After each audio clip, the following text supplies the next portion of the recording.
এই শাওয়ালের 6টা রোজার জন্য আবার কোনো কোনো ক্ষেত্রে ডাবল অফার আছে। একটু বুদ্ধিশুদ্ধি থাকলে দেখবেন যে আপনি অনেক অল্প আমল করেও আল্লাহ তাআলার কাছে অনেক বিপুল পরিমাণ সওয়াব পেয়েছেন, সে সুযোগ আছে। যেমন এই শাওয়াল মাসেরও চাঁদের ওই যে 13, 14, 15 তিনটা দিন আছে না রোজা রাখা সুন্নাত, ওই দিনগুলো রোজা রাখেন, পাশাপাশি আপনি শাওয়ালের 6 রোজারও নিয়ত করেন, অর্থাৎ একসাথে ডাবল নিয়ত করেন, ইনশাআল্লাহ সেটা আদায় হয়ে যাবে। তাহলে ডাবল নিয়ত হয়ে গেল। সোমবার বৃহস্পতিবারের সাথে আপনি প্লাস করতে পারেন, কিন্তু যদি সোম বৃহস্পতিবার আর চাঁদের 13, 14, 15কে আলাদা রেখে এটাকে 6টা রাখেন তাহলে তো সবচেয়ে উত্তম, সেটা বলাই বাহুল্য। তাহলে শাওয়ালের 6 রোজা রাখবো তো ইনশাআল্লাহ। আপনার যেদিন সুবিধা হয় সেদিন রাখেন, এক নাগাড়ে রাখা জরুরি না। শাওয়ালের 6 রোজা রাখা এটার নিয়ম হলো সারা মাসের ভিতর রাখলেই হবে, শাওয়াল মাস শেষ আর হবে না, শাওয়ালের ভিতরে 6টা রোজা রাখে শেষ করতে হবে। এই জন্য আপনি ধারাবাহিক টানা রাখতে হবে এমন কোনো কথা নাই।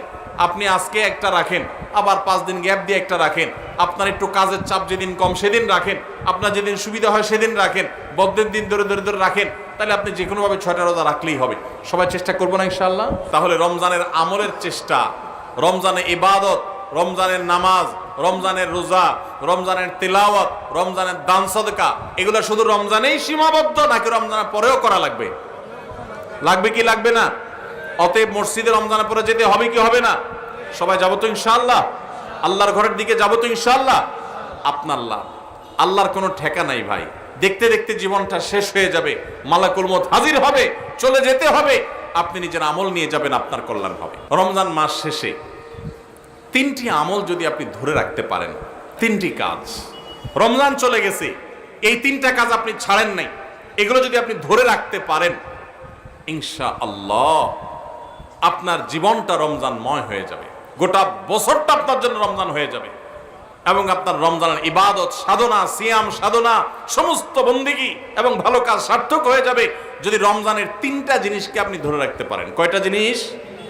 3টা। নাম্বার 1, 5 ওয়াক্ত নামাজ। আমাদের অনেক ভাইরা আছি সারা বছর নামাজের ব্যাপারে গাফিলতি উদাসীনতা করলেও রমজানে কোনো গাফিলতি করি নাই। আলহামদুলিল্লাহ রমজান মাসটা পুরা মাস নামাজ পড়ার চেষ্টা করছি। অনেকে আছেন না, কিন্তু রমজানের পরে এখন আর নিয়মিত পারতেছেন না। ভাই আর কিছু না পারেন, বেশি কিছু না পারেন, রমজানে যে 5 ওয়াক্ত নামাজের অভ্যাস করছেন ওই অভ্যাসটা ধরে রাখেন, মরণ পর্যন্ত 5 ওয়াক্ত নামাজে কোনো ছাড় কম্প্রোমাইজ দিয়েন না, কোনো প্রকার ত্রুটি করিয়েন না। আল্লাহর কসম, ঈমানের পর 5 ওয়াক্ত নামাজের চাইতে গুরুত্বপূর্ণ কোনো আমল আল্লাহর জমিনে কোরআন এবং হাদিসে আরেকটা নাই। নামাজের চাইতে গুরুত্বপূর্ণ কোনো আমল আছে? হাজীগঞ্জ বড় মসজিদের হুজুর আছেন, খতিব সাহেব হুজুর আছেন, ভুল হলে হুজুর বলবেন, আর উলামা একরাম আছেন। ঈমানের পর 5 ওয়াক্ত নামাজের চাইতে গুরুত্বপূর্ণ, ফজিলতপূর্ণ, মর্যাদাপূর্ণ কোনো আমল কোরআন এবং হাদিসে আরেকটা। কিন্তু দুঃখের বিষয়, আমরা অনেক মুসলমান আছি বাংলাদেশে, আমরা নামাজ ঠিক মতো পড়ি না। কেউ 4 ওয়াক্ত পড়ে, ফজর পড়ে না, অথবা পড়লে 7টা বাজে উঠি পড়ে। কেউ শুধু জুমা পড়ে, মাঝে মধ্যে পড়ে টক্কা টক্কা। এরপর তিনি আবার নিজেকে খাঁটি মুসলমান দাবি করেন, আবার মুখে বলেও অনেকে নামাজ না পড়লে কি হয়েছে, কি আছে, ঈমান আছে। নামাজ না পড়লে কি হয়েছে, কি আছে, ওনার ঈমান আছে। এটারে বলে মামুর ভাইয়ের আবদার। নামাজ পড়বেন না, আবার বলবেন ঈমান সব ঠিকঠাক আছে। এটা হলো মামুর ভাইয়ের আবদারের মতো, মানে বোগাস আবদার, ভিত্তিহীন আবদার। এই আবদার কোরআন সুন্নাহর সম্মত নয়। ওমর ফারুক রাদিয়াল্লাহু তাআলা আনহু বলেছেন, লা হাজ্জা ফিল ইসলাম লিমান তারাকাস সালাহ। যে মুসলমানের সন্তান নামাজ পড়ে না, নামাজ ত্যাগ করে ইচ্ছাকৃত ঠান্ডা মাথায়, ইসলামে তার কোনো হিস্সা নাই, কোনো অংশ নাই, তার ইসলামে কোনো ভাগ নাই, ইসলামে তার কোনো নাম নিশানা নাই, যে নামাজ ইচ্ছাকৃত ত্যাগ করে। অনেক ইমামদের মতে ইচ্ছাকৃত ঠান্ডা মাথায় কেউ নামাজ ত্যাগ করলে সে ইসলাম থেকে খারিজ হয়ে যায়। এত জঘন্য ব্যাপার। অন্য যত আপনি গুনাহ করেন না কেন, গুনাহের কারণে আপনি পাপিষ্ঠ হবেন, অপরাধী হবেন, শাস্তিযোগ্য হবেন, কিন্তু বেঈমান হবেন না। নামাজ এমন একটা আমল, অনেক ইমামদের মতে এই নামাজ ত্যাগ করলে মানুষ বেঈমান হয়ে যায়, কাফের হয়ে যায়। আমাদের বাংলাদেশে মানুষের ঈমান মাশাআল্লাহ এত মজবুত, এটা লোহা দিয়া পিটাইলেও, কামারের লোহা দিয়ে পিটাইলেও আমাদের ঈমান যায় না। নামাজ না পড়তে না পড়তে না পড়তে না পড়তে এমনি কেবল অন্তরে মোহর পড়ে গেছে, এরপরেও সে বড় গলায় দাবি করে নামাজ না পড়লে কি হয়েছে, আমার ঈমান ঠিক আছে। ভাইরা আমার, রমাদানের এই আমলটা 5 ওয়াক্ত নামাজ সময় মতো পুরুষরা জামাতের সাথে, মা বোনরা ওয়াক্ত মতো। মা বোনদের একটা সমস্যা হলো অনেক মা বোনরা জোহরের নামাজটা পড়েন 3টা সাড়ে 3টার দিকে, ম্যাক্সিমাম মা বোনরা এই কাজ করেন। কেন? কারণ দুপুরে ওনারা রান্না বাড়া করেন, রান্না বাড়া করতে গিয়ে ওনারা শরীর ঘামায় টামায় যান, তখন শয়তান এসে মাসালা নিয়ে হাজির হয়। শয়তান ওনার মাথায় একটা মাসালা ঢুকায়। কি মাসালা ঢুকায়? বলে যে দেখো বোন, তুমি এত কষ্ট করে এতক্ষণ রান্না বাড়া করলা, রান্নাঘরে গেছো, গরমে ঘামায়া স্যাঁতস্যাঁতে হয়ে গেছো, এই শরীর নিয়ে তুমি আল্লাহর সামনে কেমনে দাঁড়াইবা বলো? তো এবার বোন শয়তানরে জিগায় মনে মনে আর কি, তাহলে কি করতে হবে? এবার শয়তান তার মনে মনে বলে দেয় যে আরে নামাজ তুমি ঠান্ডা মাথায় ফ্রেশ মোডে পড়বা, হাতের কাজ শেষ করে নাও, রান্না বাড়া শেষ করে নাও, সবারে খাবার টাবার দিয়ে নাও, তুমি বাথরুমে যাও, সুন্দর করে গা ডলে গোসল করো, এরপরে 3টা সাড়ে 3টা আসরের নামাজ সুই সুই হয়ে যাবে, এবার তুমি ফ্রেশ মুডে একটু নামাজ পড়ো। কাজটা কি ভালো হইলো না খারাপ হইলো? দেখতে কিন্তু ভালো মনে হচ্ছে, তাই না? যে উনি ফ্রেশ মুডে নামাজ পড়বে। টাইম যদি পার হয়ে যায় তো এই ফ্রেশ মুডের 2 পয়সার কোনো মূল্য।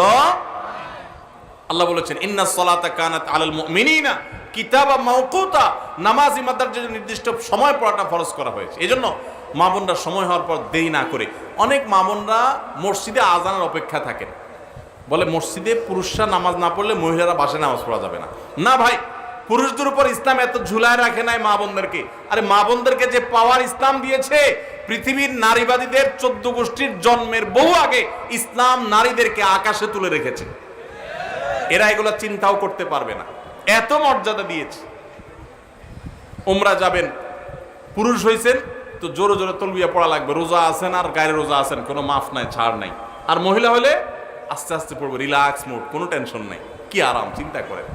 পুরুষ হয়েছেন 5 ওয়াক্ত মসজিদে দৌড়ায় যায়, জামাতের সাথে নামাজ পড়তে হবে, আর জামাতের সাথে নামাজ না পড়ে অবহেলা করে বাসায় নামাজ পড়ছেন তো খবর আছে, আযাব আছে, আপনি ওয়াজিব তরক করেছেন, গুনাহগার। আর মা বোন মসজিদে যাওয়ার ডিউটি নেই, বাসা পড়লেই পুরুষদের সমান সওয়াব পাবে। ভাই একটা একটা করে আমি দেখাই, অন্তত 10-20টা আমল আমি দেখাইতে পারবো যে পুরুষদেরকে আল্লাহ এবং তার রাসূল কষ্ট করে করতে বলেছেন, একই কাজ মহিলাদের বিনা কষ্টে আরামসে রিল্যাক্স মোডে করতে বলেছেন, সব সমান, কোন কোন ক্ষেত্রে আরো বেশি। নবী সাল্লাল্লাহু আলাইহি ওয়াসাল্লাম বলেছেন ওয়া বুয়ুতুহুন্না খায়রুল লাহুন্না, নবীজির মসজিদে এসে পুরুষরা নামাজ পড়ে যে সওয়াব পাবে, যেই মহিলা নবী সাল্লাল্লাহু আলাইহি ওয়াসাল্লামের পিছনে নামাজ পড়তে চেয়েছেন তিনি বলেছেন তুমি তোমার বাসায় পড়লে সওয়াব আরো বেশি হবে। মা বোনদেরকে ইসলাম এত সুযোগ দিয়েছে। তো যাই হোক, এত সুযোগ পাওয়ার পরও অনেক মা বোন তারা হেলায় হারা রমজানের এই আমলটা যদি ধরে রাখতে পারেন, পুরুষরা ওয়াক্ত মতো জামাতের সাথে আর মা বোনরা ওয়াক্ত হয়ে গেলে নিজ জায়গায় দেরি না করে নামাজ পড়ে ফেলেন, ইনশাআল্লাহ আপনার রমজান 30 দিনের হবে না, আপনার রমজান 365 দিনের হবে। সবাই 5 ওয়াক্ত নামাজ ঠিকমতো পড়বো তো ইনশাআল্লাহ। যার 5 ওয়াক্ত নামাজ যত সুন্দর সে তত আপার ক্লাসের মুসলমান, তার তাকওয়া তত স্ট্রং, তত মজবুত। যার নামাজ যত সুন্দর। নামাজ কিভাবে সুন্দর হয়? ধীরে সুস্থে পড়লে, সময় মতো পড়লে, মনোযোগ নিয়ে পড়লে, খুশু খুশুর সাথে পড়লে, সুন্দর কেরাত দিয়ে পড়লে, শুদ্ধ করে পড়লে, ভালোভাবে পড়লে, আস্তে আস্তে রুকু, আস্তে আস্তে সিজদা, সবকিছুতে গতি ভালো না ভাই।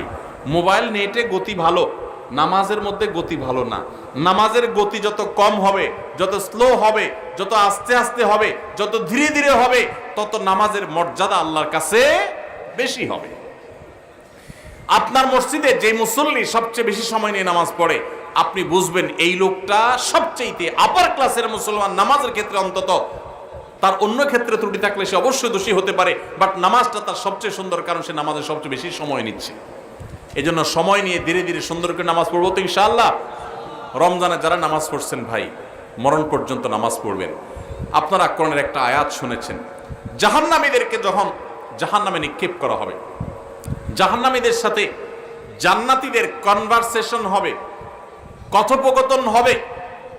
জাহান্নামীদেরকে জিজ্ঞাসা করা হবে মা সালাকাকুম ফি সাকার, তোমাদের কোন অপকর্মে, কোন বদভ্যাসে, কোন খারাপ কাজ তোমাদেরকে জাহান্নামে এনেছে বলো।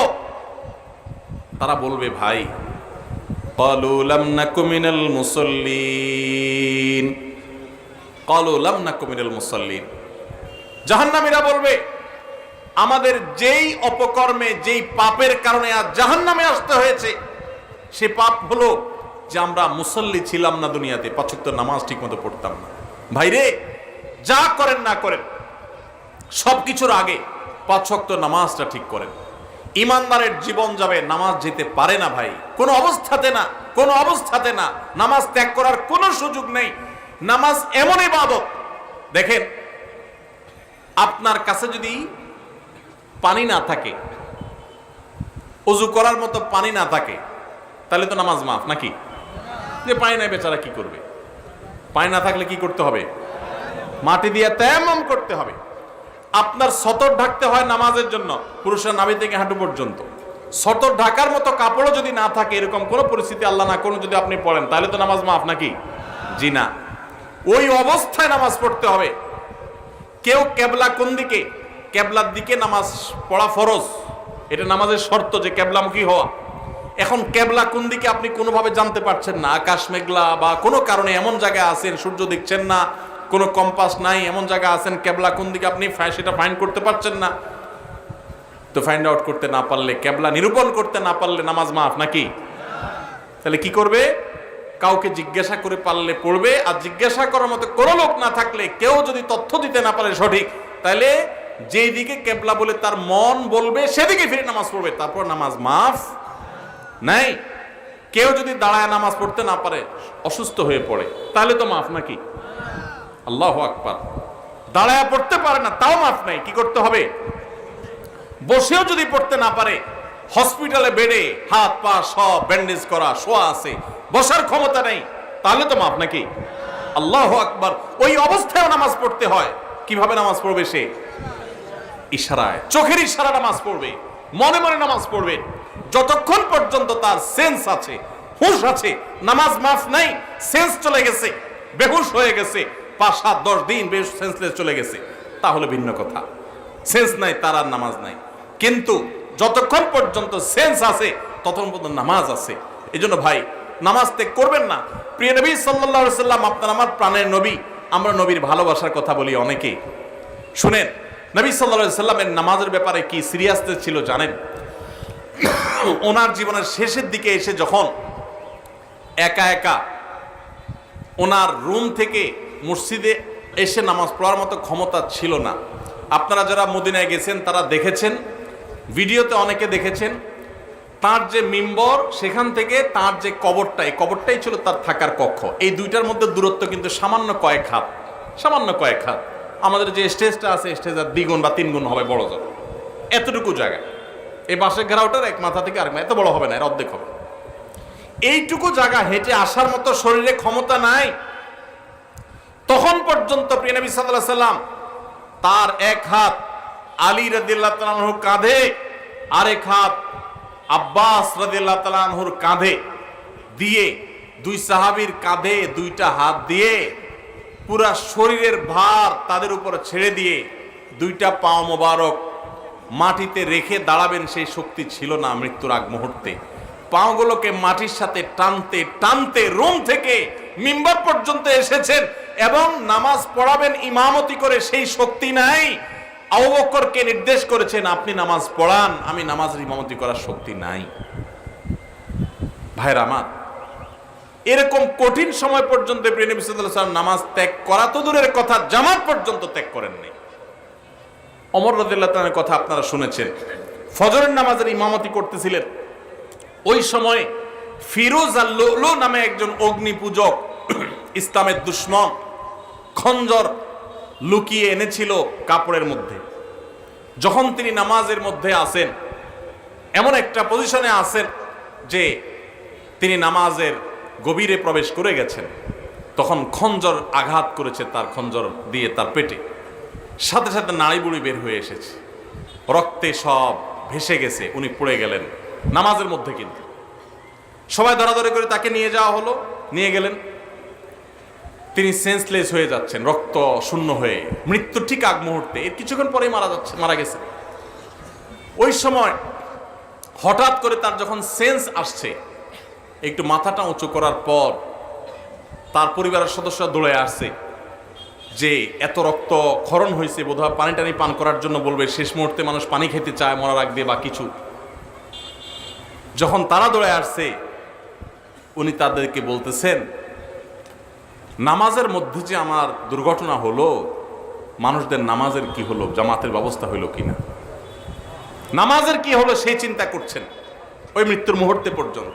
ভাইরে, মুসলমানের সন্তান নামাজ ত্যাগ করার কোনো সুযোগ নাই, সে নিজেকে মুসলমান দাবি করতে পারে না। ইমাম আবু হানিফা রাহমাতুল্লাহ আলাইহির মত যে যদি কেউ নামাজ ত্যাগ করে এবং তার মধ্যে অপরাধ বোধ থাকে যে আমি অন্যায়কারী, উচিত না আমার কাজটা করা, আমি শুরু করবো ইনশাআল্লাহ নামাজ, আল্লাহ আমারে মাফ করো, এরকম বোধ যদি কারোর মধ্যে থাকে, সে কাফের হবে না, কিন্তু নামাজ ত্যাগ করা কুফরি। নবী সাল্লাল্লাহু আলাইহি সাল্লাম বলেছেন, আল আহদুল্লাযী বাইনানা ওয়া বাইনাহুম তারকুস সালাহ, একজন অমুসলমানের সাথে আমাদের পার্থক্যের জায়গাটা হলো নামাজ ত্যাগ। এজন্য ভাই নামাজ পড়বো তো ইনশাআল্লাহ। রমজান মাসের এই একটা জিনিস যদি আপনি সারা বছর ধরে রাখতে পারেন, নামাজটা সুন্দর করে 5 ওয়াক্ত সময় মতো ঠিকঠাক মতো পড়েন, আপনার গোটা জীবনটা রমজানময় হয়ে যাবে ইনশাআল্লাহ। দ্বিতীয় যে আমলটার কথা বলছি রমজানের পরে ধরে রাখার জন্য, সেটা হলো ভাই কোরআনে কারীমের তেলাওয়াত। আমরা অনেকে আলহামদুলিল্লাহ তারাবিতে খতম শুনছি, তাই না? অনেকে মাশাআল্লাহ একটু কোরআন তেলাওয়াতও করার চেষ্টা করছি। যারা পারি না পড়তে, তারা পড়া শুরু করে দেন। আমরা সুন্নাহ ফাউন্ডেশন থেকে আপনাদের সর্বস্তরের সাধারণ মানুষের কোরআন শেখার সুবিধার্থে আমরা একটা কোর্স রেডি করছি। এটার প্রায় 80% কাজ ইতিমধ্যে সম্পন্ন হয়ে গেছে আলহামদুলিল্লাহ। এটা 20% কাজ বাকি আছে। আশা করছি খুব শীঘ্রই সেটা শেষ হয়ে যাবে। হয়ে গেলে এটা আমরা সবার জন্য ওপেন করে দিব। অনলাইনে আপনি নিজে নিজে কোরআন শিখতে পারবেন। তারপর আপনার এলাকার ইমাম মুয়াজ্জিনদের সহযোগিতা নিতে পারলে, ইমাম সাহেবদের সহায়তা নিতে পারলে আপনার জন্য আরো বেশি ভালো হবে। তো আপনারা যারা কোরআন পড়তে পারেন না, তারা কোরআন শিখে ফেলবেন, আর যারা পারেন তারা নিয়মিত পড়বেন। প্রতিদিন 10 লাইন 20 লাইন শোয়ার আগে বা যে কোনো একটা টাইম ফিক্স করবেন, এটা আমি কোরআন পড়া ছাড়া আমি ঘুমাবো না। চেষ্টা করা যাবে না ইনশাআল্লাহ? রমজানের কোরআন তেলাওয়াতের আমলটা সারা বছর একটু হলেও ধরে রাখেন, আপনার জীবনটা বদলে যাবে, আপনি আমল করবেন দেখবেন। নাম্বার 3 নম্বর আমল হলো, রমজান মাসটা মূলত গুনাহ ত্যাগের মহড়ার মাস, গুনাহ ত্যাগের প্রশিক্ষণ নেয়ার মাস। আল্লাহ বলেছেন, কুতিবা আলাইকুমুস সিয়ামু কামা কুতিবা আলাল্লাযিনা মিন ক্বাবলিকুম লাআল্লাকুম তাত্তাকুন, তোমাদের উপরে সিয়াম ফরজ করা হয়েছে, তোমাদের পূর্ববর্তীদের উপর যেমন ফরজ করা হয়েছিল। কেন? যেন আশা করা যায় তোমরা মুত্তাকি হতে পারো। মুত্তাকি মানে কি? গুনাহ ছাড়া শেখা। রমজান মাসে যে আমরা রোজা রাখি, একটু চিন্তা করে দেখেন, এত কাজ থাকতে আল্লাহ তাআলা কেন বললেন পানাহার করা যাবে না, যৌনাচার করা যাবে না? এটা তো আল্লাহ বলেন নাই যে রমজান মাসের রোজা হলো দিনে ঘুমানো যাবে না। ঘুমের রোজা হইতে পারতো না? যে ঠিক আছে সুবহ সাদেক ফজরের আজান থেকে নিয়ে মাগরিব পর্যন্ত ঘুমানো যাবে না, এটাই রোজা হইতে পারতো না? সেটা না হয়ে আল্লাহ বললেন কি বিধান দিলেন? যে সুবহ সাদেক থেকে নিয়ে সূর্য ডুবা পর্যন্ত 2টা কাজ করা যাবে না। কয়টা কাজ? একটা হলো পানাহার করা যাবে না, খাওয়া পান করা যাবে না, আরেকটা হলো যৌনাচার করা যাবে না। কেন ভাই? এর কারণ হলো, এই 2টা জিনিসকে যদি মানুষ কন্ট্রোল করা শিখে, এই 2টা জিনিসকে মানুষ যদি নিয়ন্ত্রণ করা শিখে, মানুষ এমনি ফেরেশতা হয়ে যাবে। সমাজে কোনো অন্যায় থাকবে না, কোনো অপরাধ থাকবে না, অপরাধ প্রবণতা থাকবে না।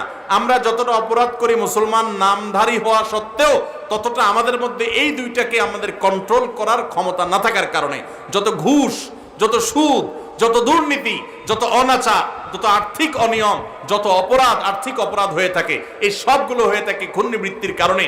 মানুষের ক্ষুধা, মানুষের টাকার লোভ, মোহ, এগুলোর কারণে। আমাদেরকে ইসলাম রোজার মাধ্যমে সেটাকে কন্ট্রোল করা শিখাইছেন যে বান্দা, তোমার পেটে ক্ষুধা আছে, তোমার সামনে খাবার আছে, তোমার পেটে, তোমার গলায় পিপাসা লেগেছে, তোমার সামনে পানি আছে, কেউ দেখছে না, বদ্ধ রুমে আছো, সিসি ক্যামেরাও নাই, তুমি একা একা রুমে আসো, চুপচাপে খেয়ে নিলে খেয়ে নিতে পারো, পানি পান করলে করতে পারো, কিন্তু আপনি করছেন না। এই যে আমার সামনে সুযোগ আছে কিন্তু আমি খাচ্ছি না, কেন? আল্লাহ নিষেধ করেছেন। ঠিক একইভাবে আমার সামনে ঘুষ নেওয়ার সুযোগ আসবে, সুদ নেওয়ার সুযোগ আসবে, দুর্নীতি করার সুযোগ আসবে, চাঁদাবাজি করার সুযোগ আসবে, মাস্তানি করার সুযোগ আসবে, আর্থিক অনিয়মের সুযোগ আসবে, রাষ্ট্রীয় সম্পদ আত্মসাতের সুযোগ আসবে, রিলিফের টাকা মারার সুযোগ আসবে, অন্যায় করার সুযোগ আসবে, 2 নম্বর পথে কামাইয়ের সুযোগ আসবে, কিন্তু আমি করব না। কেন? আমার আল্লাহ নিষেধ করেছেন। যে আল্লাহর ভয়ে রোজা রেখে আমি খাই নাই, যে আল্লাহর ভয়ে রোজা রেখে আমি পান করি নাই, যে আল্লাহর ভয়ে আমার পিপাসা ছিল, ক্ষুধা ছিল, খাবারও ছিল, কিন্তু আমি সেগুলো ধরি নাই, সেই আল্লাহর ভয়ে আমি সারা বছর যদি দুর্নীতি ছেড়ে দেই, তাহলে সমাজটা ফেরেশতা হয়ে যাবে না?